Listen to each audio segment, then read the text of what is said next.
Srimad A.C. Bhaktivedanta Swami Srila Prabhupada ki Rantaraj Srimad Bhagavatam ki Gaur Premanandi. All glory to the assembled devotees. All glory to the assembled devotees. Glory to the assembled devotees. All glories to Lotus feet of Shri Guru and Gauranga.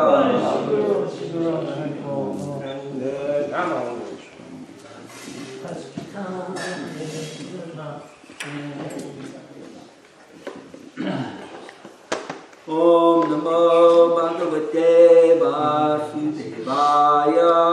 Om Namo Bhagavate Vasudevaya.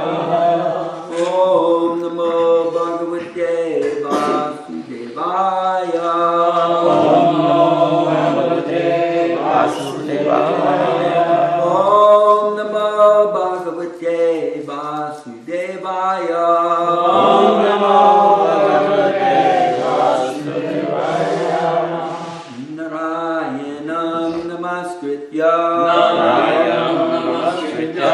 Naram Chaiva Narottamam Devim Saraswatim Vyasam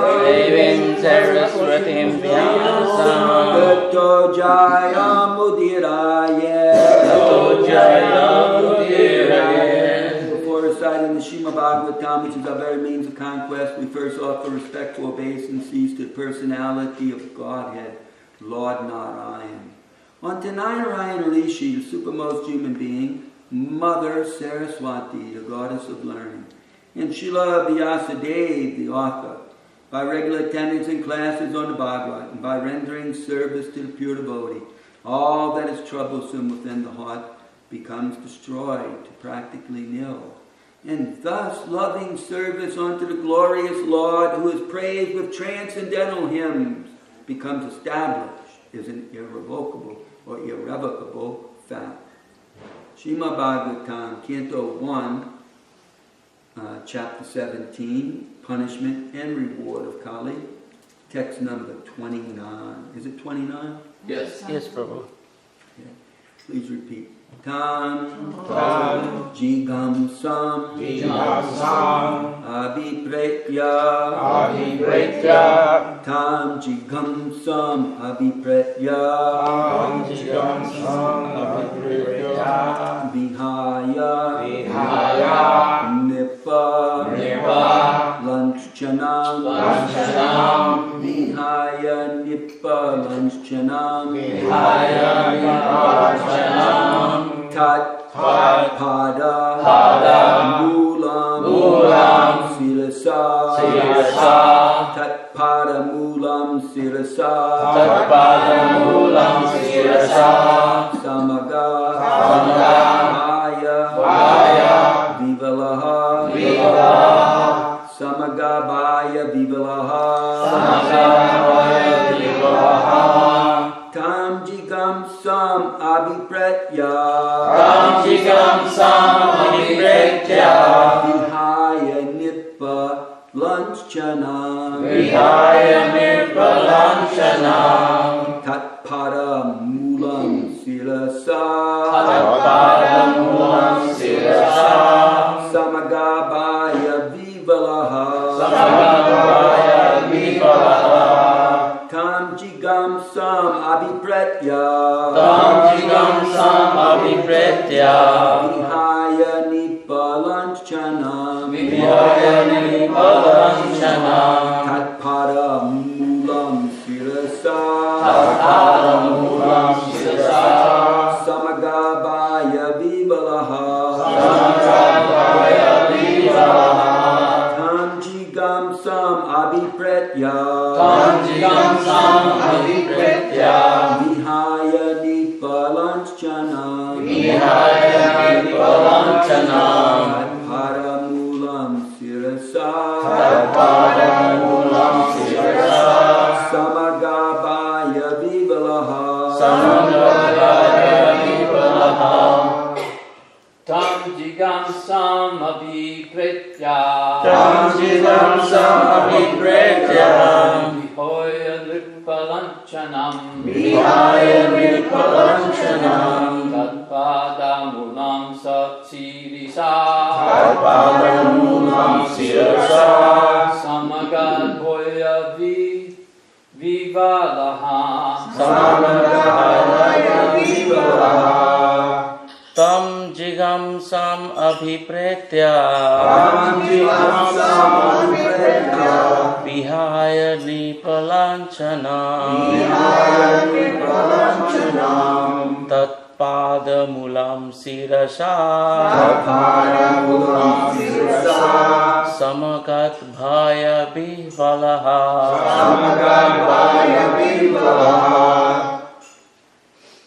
Tam Jigam Sam Abhipretya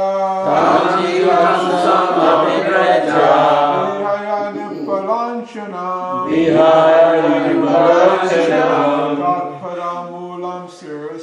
Tatpada Mulam Sirasa Samagam Bhaya Vivalaha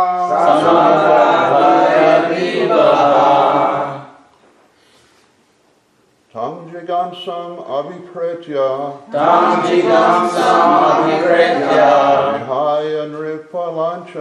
Vihaya Nripalanchanam Tatpada Mulam Sirasa Samagad Vaya Vivalaha Ladies, please. Tam Jigam Sam Abhipretya Vihaya Nripalanchanam Tatpada Mulam Sirasa Samagad Vaya Vivalaha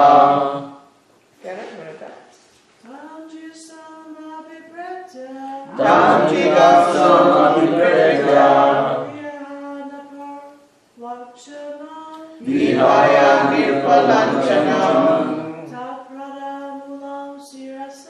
Tatpada Mulam Sirasa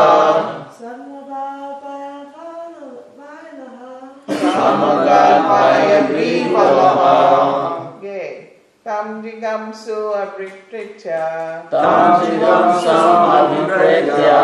Vihaya nirpalanchanam. Vihaya nirpalanchanam. Tatpadamulam sirasa. Tatpadamulam sirasa. Samagat vaya vibalaha. Samagat vaya vibalaha. Tam him. Jigam sam. Willing to kill.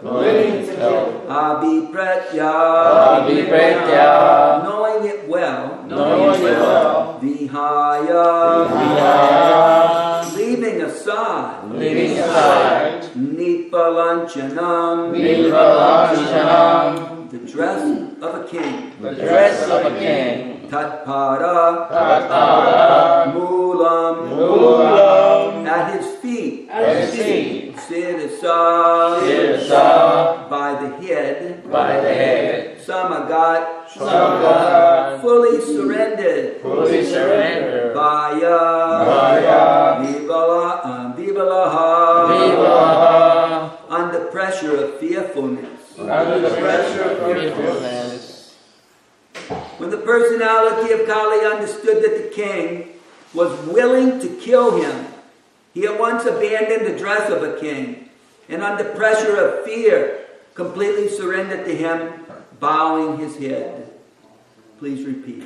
When the personality of Kali understood that the king was willing to kill him, he at once abandoned the dress of a king. And under pressure of fear, completely surrendered to him. Bowing his head. Srila Prabhupada's divine purport. Jai Srila Prabhupada. The royal dress of the personality of Kali is artificial. The royal dress is suitable for a king or a Kshatriya, but when a lower class man artificially dresses himself as a king, his real identity is disclosed by the challenge of a bona fide Kshatriya, like Maharaj Parikshit. A real Kshatriya never surrenders. He accepts the challenge of his rival Kshatriya, and he fights either to die or to win. Surrender is unknown to a real Kshatriya. And he fights... hold on, I lost my spot here. Surrender is unknown to a real Kshatriya. In the age of Kali, there are so many pretenders, dressed and posed like administrators or executive heads. But their real identity is disclosed when they are challenged by a real Kshatriya.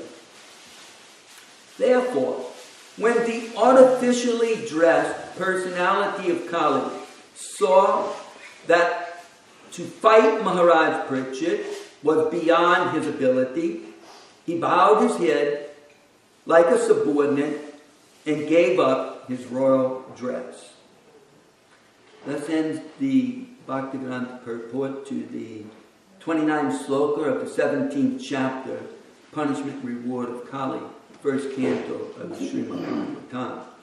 Srila Prabhupada ki jai. I offer my obeisances onto lotus feet of His Divine Grace, Srila A.C. Bhaktivedanta Swami, Srila Prabhupada, who has opened our eyes with the torch of knowledge, although they have been shut by the darkness of ignorance. When will Srila Rupa Goswami Prabhupada, who has established within the material world the mission to fulfill the desire of Lord Chaitanya Mahaprabhu, give us shelter under his lotus feet. Srila Prabhupada ki. So I didn't know I was going to get this class this morning. I thought my thoughts would be a little bit more organized. There are a lot of things that are running through my mind, and without writing them down, where you have a chance to look and formulate things or to at least think about things. And I sometimes get afraid that, it'll come out a little bit disorganized or disoriented or, inappropriate in some way or another. But still I'll make some humble attempt to, maybe by following in,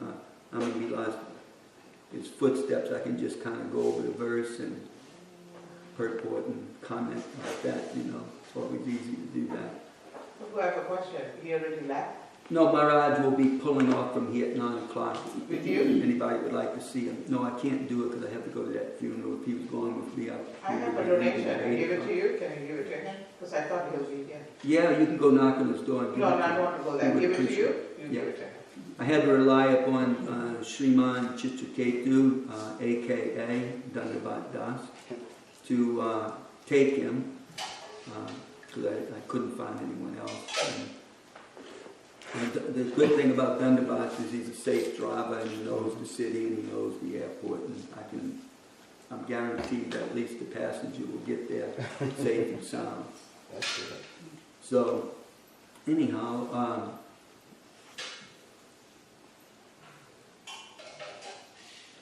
certainly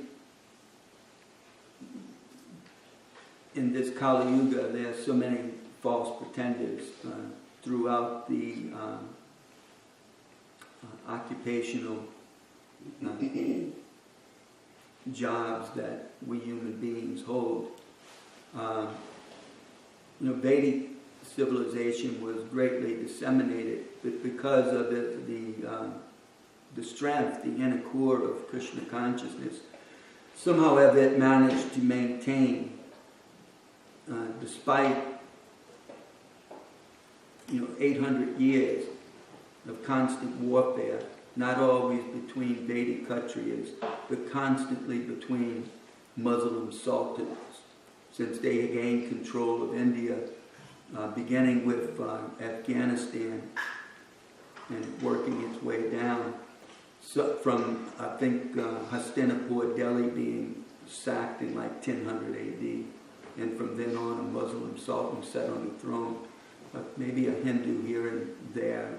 It never lasted long because it was quite common that after one militia Kshatriya gained control, then soon afterwards, within sometimes months, sometimes years, some other one would gain control.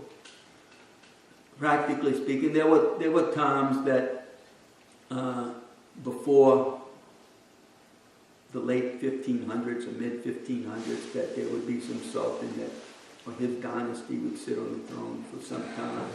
But it was all controlled by Muslim administrators, kings, and Vedic culture was simply turned upside down. The followers of Vedic culture were considered heathens, pagans, and they were often converted by the power of the sword. And then culture, practically disseminated. They were turned into slaves, if not outright slaves, economic slaves, where they had to work under the administration of the Muslim king and simply collect the taxes, and the farmers simply work the fields and, turn 25% or more over to the tax collector.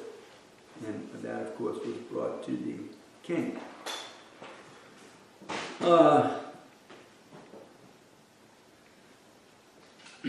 In the mid-1500s, a powerful Muslim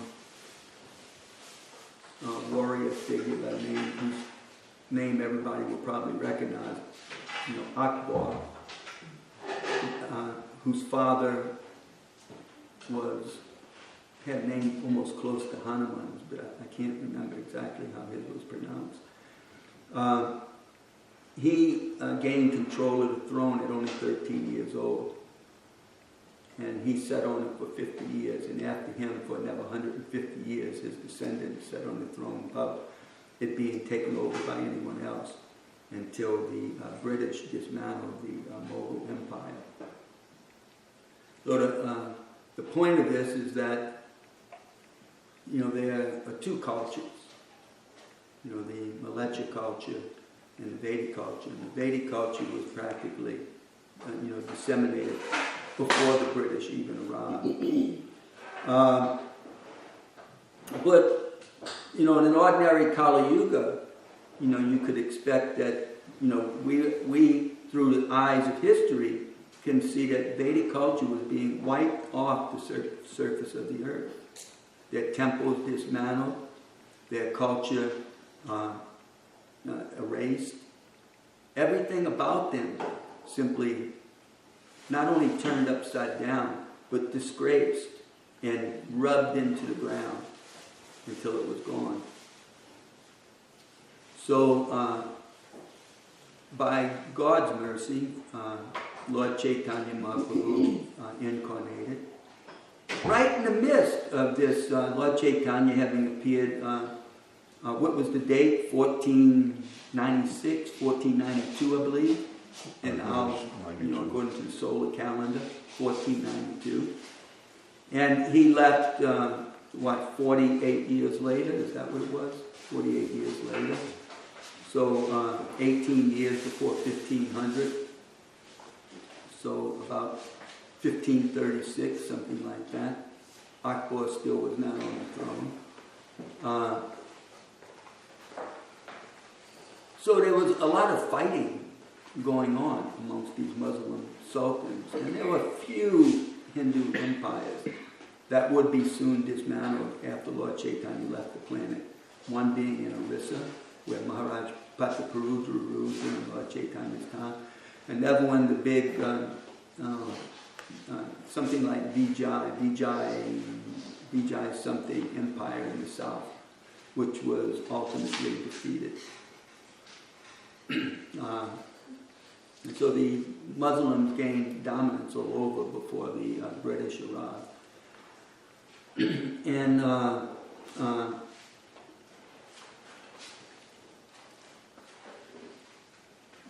Vedic culture was, on its way up. But by Lord Chaitanya's mercy, here he is. He appears in the midst of all this fighting going on. And he teaches his Sankirtan movement fearlessly. He has no inhibitions to chant Krishna's name anywhere, although one can be persecuted for that. Ordinary, quote unquote, they called them Hindus. They were followers of Vedic culture. Hindus meant the people living on the other side of the Himalayan mountains. Prabhupada gives reference that the river Sindhu, which is that river that separates Pakistan and India today, they call the Hindus and the people on the other side the Hindus. Their religion or their culture, Hinduism, their scripture, religious culture, Hinduism. The name came from the Muslims.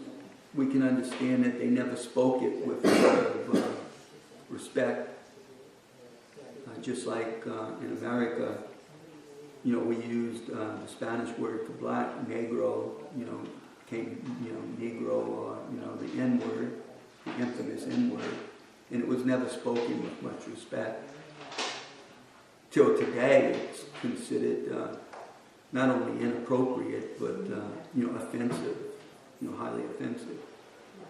The name Hindu, though, was, accepted by the British to describe the people, and eventually the people themselves have accepted the name, and that's what it's used pretty much all over the world when defining people who practice Vedic culture. Although Srila Prabhupada, never accepted it. Although, when speaking to his fellow countrymen, he used the word. He had a command of understanding, language, how the word was being used and what it meant. And so, he could use it, and at the same time, he could, point out the defects in it. So, the Malechas, have their culture that's not based upon Vedic culture. And the followers of Vedic culture, of course, have their culture. And people born in that culture, have a great advantage, as is often quoted, not only by Vilas Maharaj, but infinite number of devotees, that Lord Chaitanya said anyone born in India, should understand Krishna consciousness and then teach others Krishna consciousness throughout the world. Where does that leave us who are born in the Malecha cultures, which is everyone in this room today, since Astika is not here? And you see that the followers of Vedic culture are like cream. When you put milk in the icebox, the cream comes to the top. So they're like cream, they come to the top. They have a command of the languages, such as Bengali, which Lord Chaitanya spoke in, and his biographies are written in. Prabhupada said Sanskrit is perfect, Bengali is beautiful. They have, generally speaking, they have a command of Sanskrit, being that the same alphabet for Hindi is the same alphabet as Sanskrit. There's just some different pronunciations. And so, and you have other, powerful poets and figures that, spoke about Vedic culture in the Hindi language, with to speak of all the other languages in India, so where each state is very proud of their language. And then even in Vrindavan, they speak a different language. That's not Hindi. It's some sort of Vrindavan language. And many of our songs are even written in that language. So you see that they rise to the top, they understand the culture, they study the culture. Amila Vilas Maharaj mentioned, as a kid when he joined, there was a lot of things he didn't understand about his own culture. But he was born in it, and the devotees made him read, and he read, and he understood it. But you see, he had much more of a command than most of the language. As a sannyasi, he's able to constantly study. And he's absorbed in it. He doesn't you can see he's very absorbed in it. And that's wonderful. So, but where does that, leave us?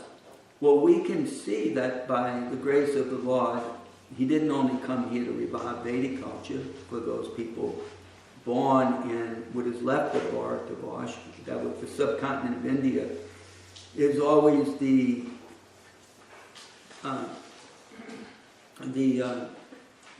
best part of the whole crown on the face of the earth, because Krishna has incarnated so many times there. Vedic culture has generally existed there since time immemorial. Whereas the rest of the world is often divided up into different continents. Sometimes there's tribal people ruling in some place, like the Native American Indians ruled in North America and South America prior to the Europeans coming. There were various, tribes, or not tribes, but Khattriyas driven out of India by Parashuram that, took seat in different places in Europe and established, different kingdoms. And until Constantine accepted Christianity, this sort of what came to be called pagan religion, it sort of ruled around the world, by the Greeks, the Romans, the Egyptians. All over the world, people practice making offerings with fire and worshiping different devas and having names for the supreme God. And even in Christianity, they kept so many of these things. They just Christianized them. For example, the Christmas. It's obviously not Jesus' birthday, but it was the major pagan festival of the time. And so people were going to enjoy it no matter what. So they very smartly made it Jesus' birthday. Anyhow, so what happens to our culture, not to us, what happens to us, not born in Vedic culture. So we see Lord Chaitanya, even from the time he came, he accepted people that were ostracized by Vedic culture, so-called Hindus that were turned into Muslims and actually served the Muslims. Not that they served any old Muslim, but they were administrators of the king. So they wasn't ordinary people. Ever Muslims bow down to them.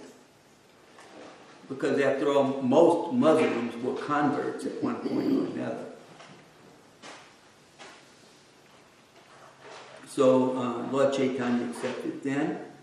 He made Haridas Thakur, born in a Muslim family, the Nama Acharya. So in that way, Lord Chaitanya created something that was not orthodox Hinduism. Because in Hinduism, once you ate or were touched in some unacceptable way by a Muslim, you were no longer a part of Vedic culture. You were considered contaminated by the Malechas and the Yavanas, unworthy of practicing Vedic culture. And Lord Chaitanya ignored that. And even when people complained about him giving the mantras to low-class people, people were considered not to have the brain to recite Vedic mantras. Coming from the lower caste, never was a part of their regulative duties to be educated in Vedic science and Vedic mantras and Vedic language. Lord Chaitanya would give them mantras, and when the orthodox Brahmanas would complain, he simply turned it around and gave them the mantra. Instead of Hare Rama, Hare Rama, Rama Rama, Hare Krishna, Krishna Krishna, Hare Hare. After all, Ram comes before Krishna. He made it Hare Krishna, Krishna Krishna, Hare Hare, Hare Rama, Rama Rama. And he taught that anyone could become Krishna conscious. He gave Krishna consciousness to everyone. The same thing happened during Ramanuja Acharya's time.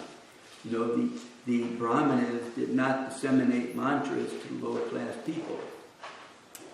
But Ramanuja Acharya, when he understood that chanting Om Namo, Om Narayanaya Namaha, Om Narayanaya Namaha, when he understood that people could become liberated by chanting Om Narayanaya Namaha, he taught the mantra to everyone. And his guru was ultimately pleased with him. So, Lord Chaitanya was giving Krishna consciousness to everyone. And so we may say, what is our position? What Lord Chaitanya Sampradaya did that was unique, beginning with Thakur Bhaktivinoda, is they gave Krishna consciousness to the ruling Malechas and Yavanas, who at that time were no longer Muslims, but were British.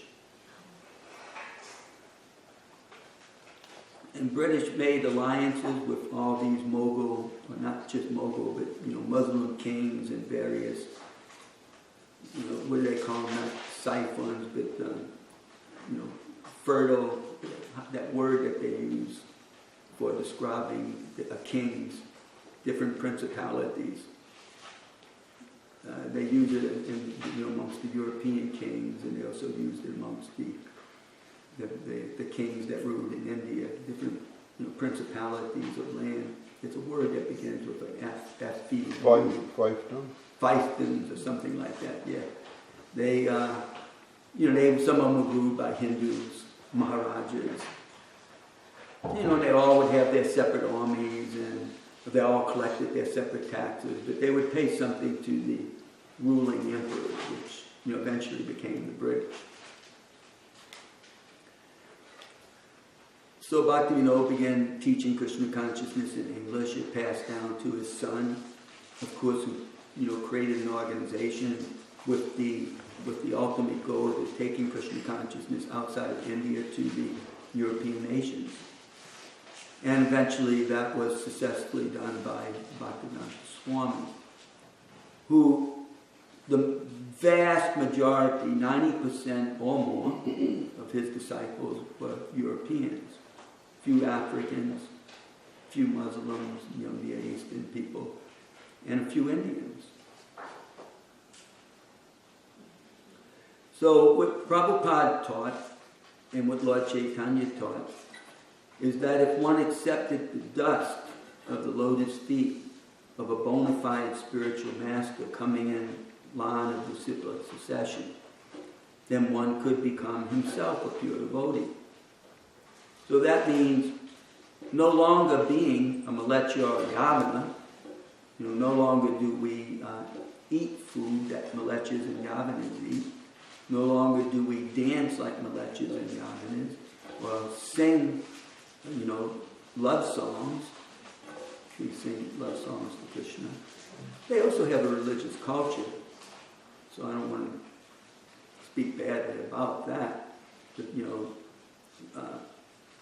certainly their popular music deals with attachment to the body. And all the other aspects of that culture become completely forgotten as one becomes immersed in Krishna consciousness. So that is the power. Sometimes people ask, what is the power of initiation? One can just chant Hare Krishna, and people would say those things all the time during Prabhupada's time. And the fact of the matter is that people born in Vrindavan, and they don't always have a spiritual master, because Krishna is their spiritual master. These are people that are Krishna conscious often from birth. Even dying in Vrindavan, although one may have been impure or may have committed offenses, then they're simply punished before they get to go back home to Godhead. It's considered such an advantage to be, born in Vrindavan or Mayapur or various other holy places. Like Tirupati is considered like Vaikuntha. In Jagannath Puri, the Devas see all the people walking around, and not only people, but animals. They're walking around with 4 arms.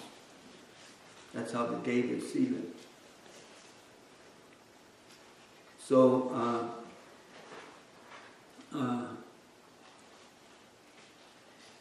the advantage to the process of initiation is that one accepts the teacher, and that teacher accepts the student, and that teacher will be there for the student, and the student is expected to be loyal to the teacher.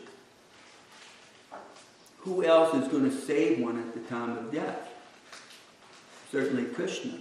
But that's what the teacher is teaching the student. And he can ultimately depend on his teacher. Otherwise, where can we turn? Except to God. But what is our relationship with God? How well do we know God? And not only that, but what if we love God, but we somehow ever can't get along with God's devotees? God has some pure representatives. He has devotees, everywhere. Even on earth, even in all these countries. He has people that are doing his work. That's all they do is his work. They don't work for the government. They're not in private business. They don't work for some corporation or some employer. They're not wage earners. They're pure devotees of God. They're carrying out his work. They're executing his work. So the spiritual master has that job. His job is that he makes students. And he teaches students how to be devotees. And the students, it's like a contract. Like if you sign a contract, you can't get out of that contract. You go to the judge, and the judge says, you signed that contract. Now you owe that money. You bought that land. Now you're responsible for the taxes. You just can't get out of a written contract. You have to be officially released, whatever the law is to release you. So the same way, when one accepts a spiritual master, it's an official contract. In our Hare Krishna movement, our International Society for Krishna Consciousness, the disciples, they promise to chant so many rounds, and they promise, not to do malecha and yavana things, such as meat eating, gambling, intoxication, and illicit sex. Now, anyone maybe can do those things. But again, why does the spiritual master doesn't come back for someone who's not his student, officially his student? Now, there may be some love relationship. Because after all, Bhaktivinoda couldn't accept Bhaktisiddhanta as his student because that's the etiquette. Even they follow scripture. They follow etiquette. That's his dear son who's pushing on his movement. Even when, Bhaktisiddhanta was initiated, he was still pushing on the movement of his father. His father created the movement. So there may be some relationship out of love, where we get some blessing or help, like Valari's mom is an initiated devotee, so obviously she has some loving relationship with him, so maybe she can save him if for some reason he forgets Krishna consciousness, if she's still on the planet, or maybe from wherever she is, she can have some blessings for him, because devotees are very powerful.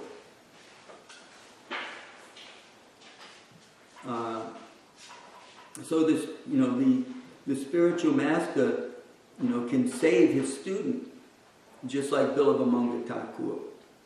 With great acharya in our lives, but at one time he was an ordinary human being. He was a very lusty man who enjoyed prostitutes. And he had one prostitute that he really had a fascination about, an infatuation, to the extent that when he desired her, he went through all difficulties to get her. And that woman became the instrument for his guru to speak through. And at the right time, in right circumstances, the guru spoke through her. And it struck the heart of Bilavamangal Thakur. And he saw his stupidity and his destination. And somehow he changed his mind and, went off and gradually became a pure devotee. So, his spiritual master came back to save him. Prabhupada would tell us, please don't make me come back. So the spiritual master, he has an eternal relationship with the disciple. That is his student. It's, just like if you go to Harvard and you get a degree, people are going to say, he has a degree from Harvard. Even when you die in your obituary, they're going to say, he has a degree from Harvard. Or like I once told Jagadish Bansal, I said, he's a retired engineer. And Mr. Bansal corrected me. He said, once an engineer, always an engineer.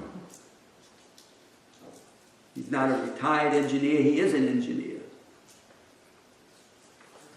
So, it's a formal, it's contract of becoming a devotee.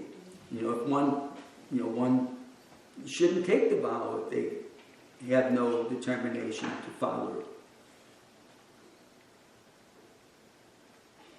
And the spiritual master, accepts the disciple. Sometimes people question ISKCON, and they say, well, the spiritual master had some difficulties, and, he's not really very potent in my estimation, He may still be chanting Hare Krishna, he may still be a devotee, but he's no longer accepting disciples, and, he's no longer posing himself as a guru, a teacher of Vedic knowledge, even like a Brahmin.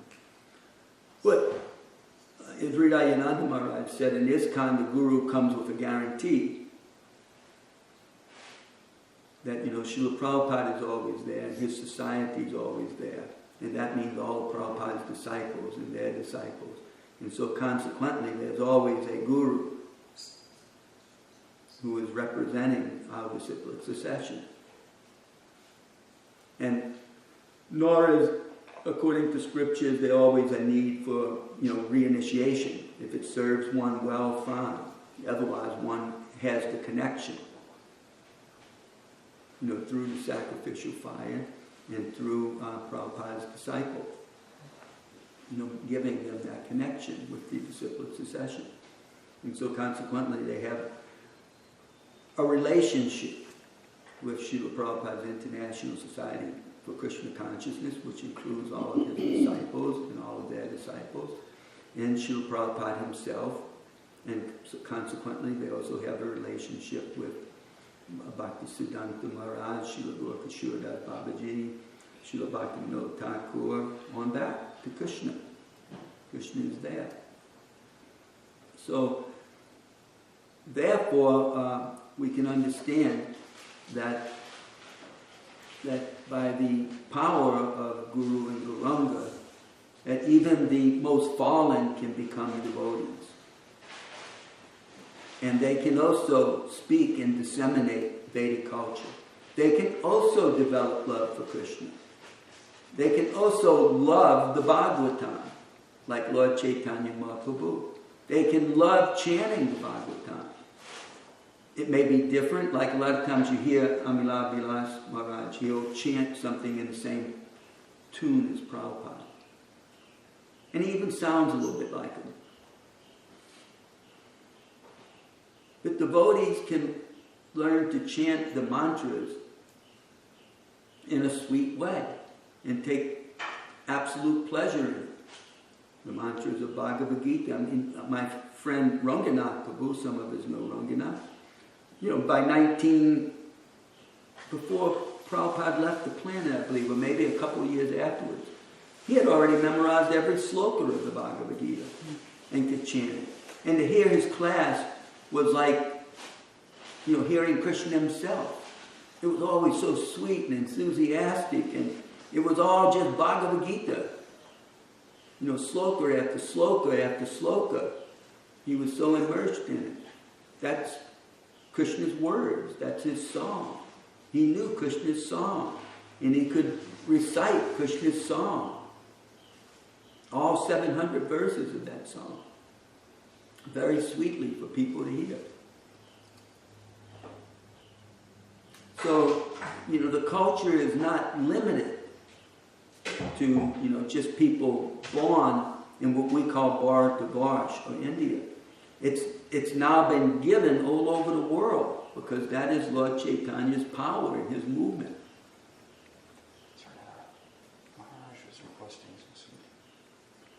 They're all over there.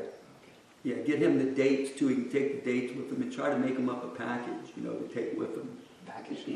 Package of, he may only eat 1 or 2 sweets now, but give him the rest to take with him. And give him this donation from Maharani. Okay. She has a message on there. I didn't read it. I hope it's not just for me. Okay.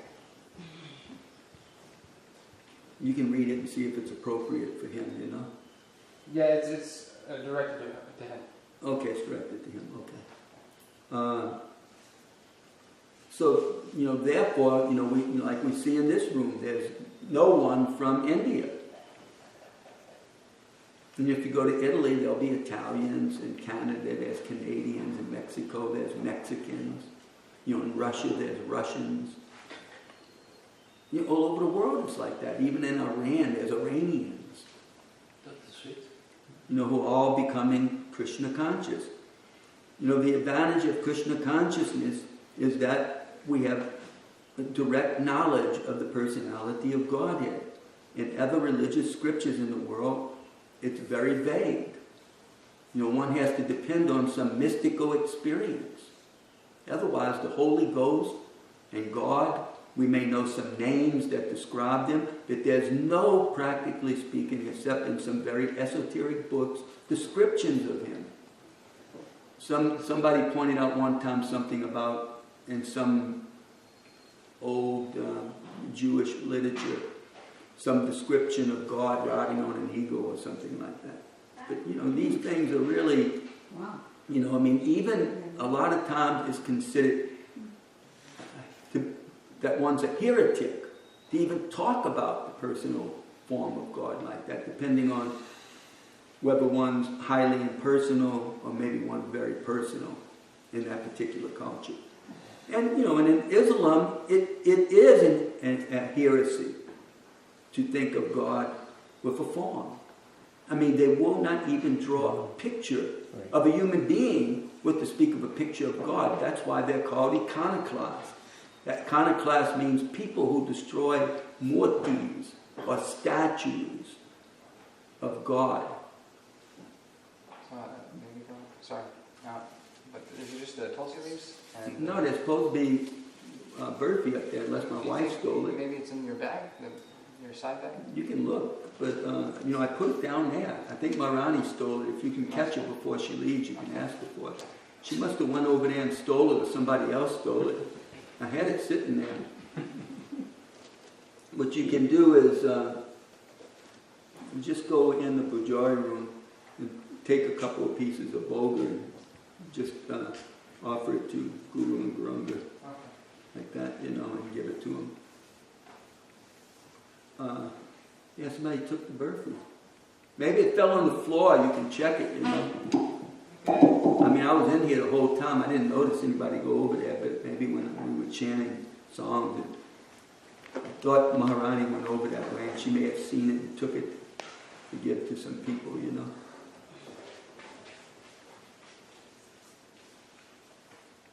Okay? If you go in my office, there's also in my container, there's some Jagannath tongues and some older burfi, This was nice burfi because it's a little bit more solid and caramelly. Is The other was very soft. Is the hidden key still there? Yeah. Okay. So that opportunity is being given to everyone who wants it. Otherwise, people have their different cultures around the world, and we're not making. Lord Chaitanya never tried to harm other people's cultures. He would only encourage people with love of God, and same with Prabhupada. He would encourage people with love of God. That's the test of a religion. If you're developing love for God, and if we develop love for God, we must love His creatures. So, Prabhupada would say, if you're having love of God, then you don't need us. You have love of God. Like that. So, our Krishna consciousness is, there's so many people that need Krishna consciousness throughout the world that we have no shortage of customers. Every day they're coming. Every day people are becoming devotees somewhere. And it's just gotten bigger and bigger and bigger. It will continue to grow. And there may be people who are becoming Christians and people who are becoming, this religion and that religion. Many of them born in those religions, who stay, devoted to it their whole life. And so there's nothing wrong with that. But, we are representing Vedic culture because somehow or other we've been fortunate enough to get a taste for Krishna consciousness, which describes Krishna perfectly and teaches how to serve Krishna, with devotion, devotional service. And that will serve as well, because by practicing that, then one will transcend this world of birth and death and attain to those Vaikuntha planets or those spiritual worlds, that Krishna Loka planet. That's where we want to go. Otherwise it becomes questionable where a person wants to go. Like I had to go to a funeral today and it's questionable where he wanted to go. His mind was so splayed out. If he would have died when he was young, he would have been a Jew. If he died when he was real young, he would have been a Christian. If he would have died in his 20s and 30s, he would have been a Jew. If he would have died in his 40s, he would have been a Hindu somewhere. And when he did die, he's probably a Native American Indian taking birth. He was a so-called American spiritualist, who believed in everything and took advantage of everything for whatever he wanted to use it for. Was that the lawyer? That's how the lawyer. Yeah, he always helped us no matter what he was, but he was always his own man. He didn't have a guru, but he was his own guru. And what we remember at the time of death is what we achieve. So if one wants to be a Native American Indian, they can be a Native American Indian. But Native American Indians live on Earth, or on some other planet like Earth. They're human beings. That means I have to take birth in a human womb.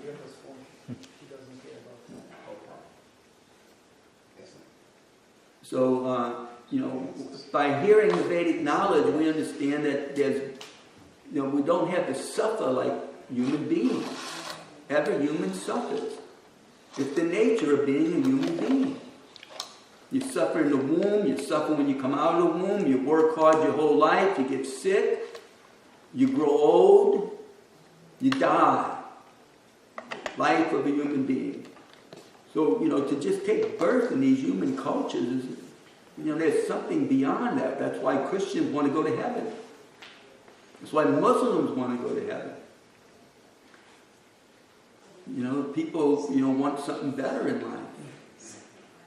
Oh. So that's why we want to be Krishna conscious, because, we can transcend all this misery. And we can, that's what Maharaj was pointing out last night. None of these religions tell us to stay in this world. They tell us to get out of this world.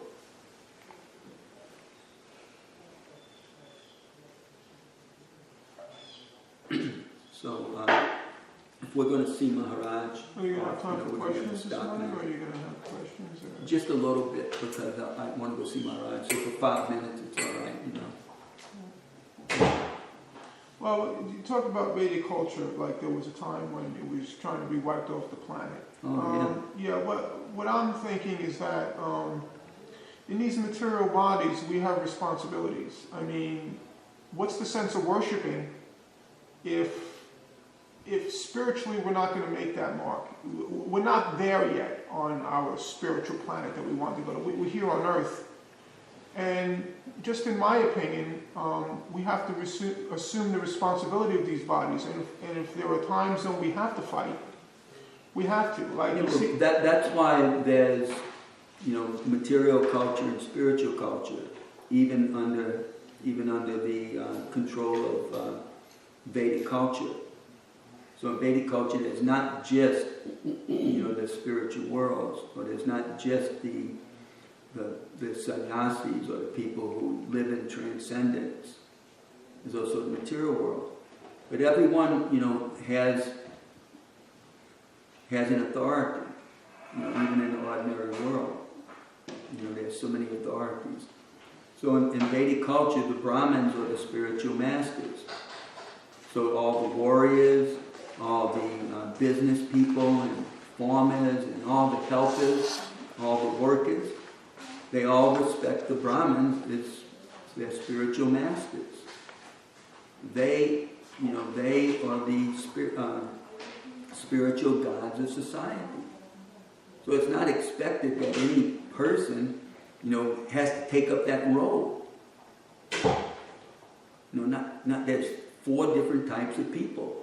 And not everyone's going to play the role of a spiritual master or a Brahmin. Some people are just going to be playing very simple roles in life, and they're happy with that by nature because, they've been given that type of body to live with in this life. So, but it's not that they don't have a connection that, somehow ever they're going to miss out, because they have a spiritual master. The Brahmins are their spiritual master. The spiritual master is guiding them back home to Godhead. So it's not that the working class man has to become a Brahmin or a priest, a detached intellectual. It's not that he has to do something that's beyond his means, so to speak. But he has to be a member of a community or a culture that has proper guidance. And you see that in Christian culture also. They have a clergy, And and the clergy guides the lay people, or the working class people. It's the same basic thing, same basic structure. So it's like that in Vedic culture. Not everyone can. It's like Kali put on the dress of a king. He was playing like, we don't put on the dress of a Brahmin and play like a Brahmin. Everybody can tell. Prabhupada used to give the example of the wolf, or the coyote, the dog, that fell into a bucket of blue paint. And then all the forest animals thought he was Krishna and had become God. Oh, there's God, there's Krishna, and they put him on a throne. Look, there's God, he's blue. And then when the full moon came out and the dog started to howl at the full moon, everybody just laughed and said, oh, it's just a dog.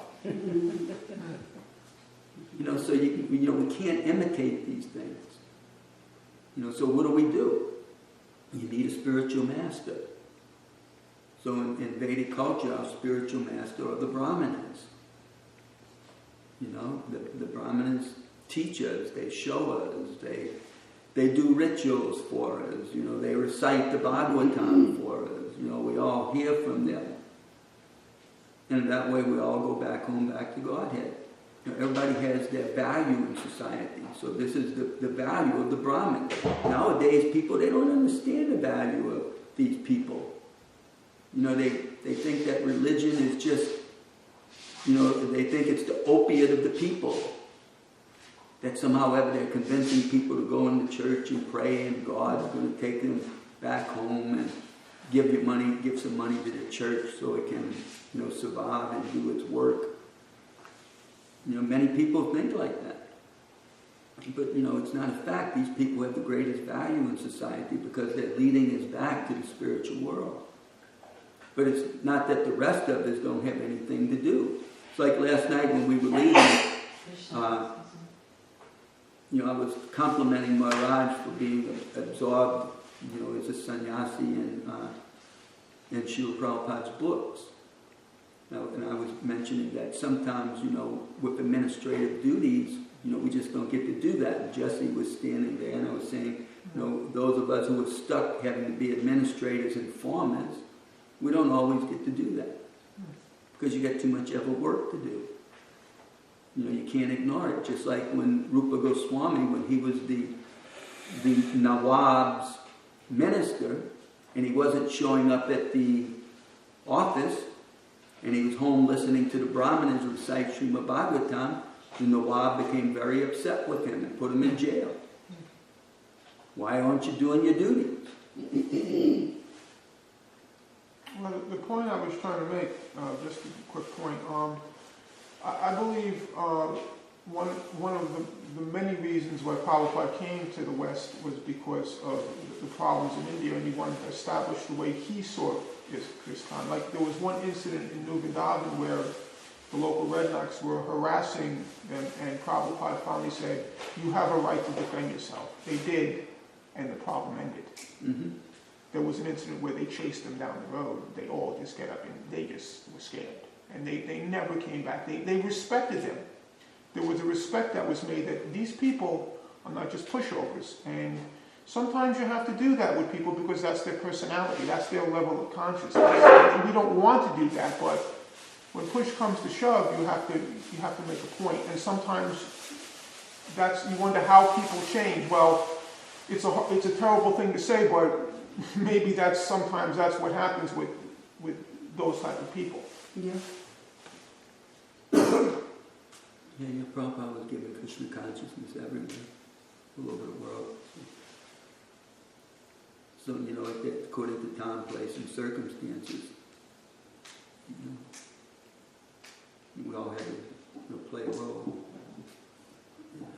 whatever that may be. I'm glad to run if you have any other questions, maybe what's that, Prabhuji? I wanted to apologize in front of the devotees. Yesterday, you all know me. Yesterday was the first time I started asking questions. It was the first time you started asking questions in class. In class, like in the morning and in the evening. And it was brought to my attention that I've been challenging, asking questions in a challenging voice. It wasn't my intention. The reason it seemed to somebody that it seemed like challenging is because the guy who was giving, Guru, Maharaj, who was giving lecture, he couldn't hear me. A few times he was like, what do you say? That's why I had to raise up my voice. Speak up. Mhm. Some people it might seem challenging. But I discussed this with one devotee. I said that it seems like the questions, sometimes people asking for questions, and I'm just surprised that people are silent. If you attentively read books, if you chant attentively, there should be tons of questions. But I'm silent all the time because I know the type of questions I have. It's not the place for those questions. Yeah, So- because we only have so much time, and you usually require, a lot of discussion So, and time. real quickly, I had a very bad experience yesterday, and if I seem to somebody that I'm challenging, authority, it's not. But the questions I have is, I think, it's the basic, fundamental philosophical questions. Mhm. And when somebody gives an answer and you don't think he's not answering, it's my duty to paraphrase the questions and get another answer maybe from another person. Yesterday I didn't get a simple answer to my simple questions. That's my experience. So it was a bad experience, and yesterday was the first and last time I'm asking questions from people. Today it was to the point that I didn't want to come to class anymore but then again somebody start raise up issues, why Valery is not in his room. The only reason I come here is to make a bigger audience. I don't listen to the class, I have earplugs in my ears, and I just try to chant. That's the only reason why I come here. To make audience to look bigger. So for the first time yesterday I asked questions, and they were not offensive, not in any way challenging. And I got such response. For me it's a very disappointing experience. So if I don't come to class anymore or to the temple room, don't think like Valery is depressed. This is just I've been a devotee for many years, and I had this type of questions from the first day I started reading Prabhupada's books. And yesterday was the first time I started asking, like I have tons of them. Somebody ask questions and everybody leaves, and I'm like, but I realize that it's seemingly not the place to ask. Well, class, there's a schedule, and so usually if you have a questions that are going to take a lot of time and discussion, class isn't the place for it, because you're going to be limited to how much time you can take to ask it, and the person responding is going to give an answer, but not everybody's going to be able to sit there. So,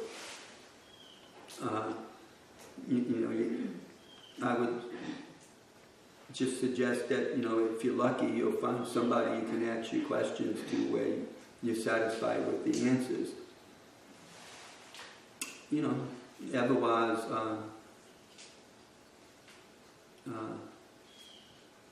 I guess you have to figure it out yourself, I had the conversation before. Yesterday, the only reason I asked the question is to show you what I meant.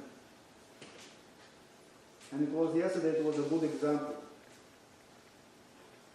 It seems to me. So if I don't come to class, I'm leaving soon. Like today, I didn't want to come. But I think something like this has to be brought up and explained, my behavior, why I might not come to the class anymore. Because it seems to me I'm wasting time. Well, yeah, if you don't have an interest, then maybe you're wasting time. So, we're giving you shelter until you can find your place to go. That's not a very encouraging response.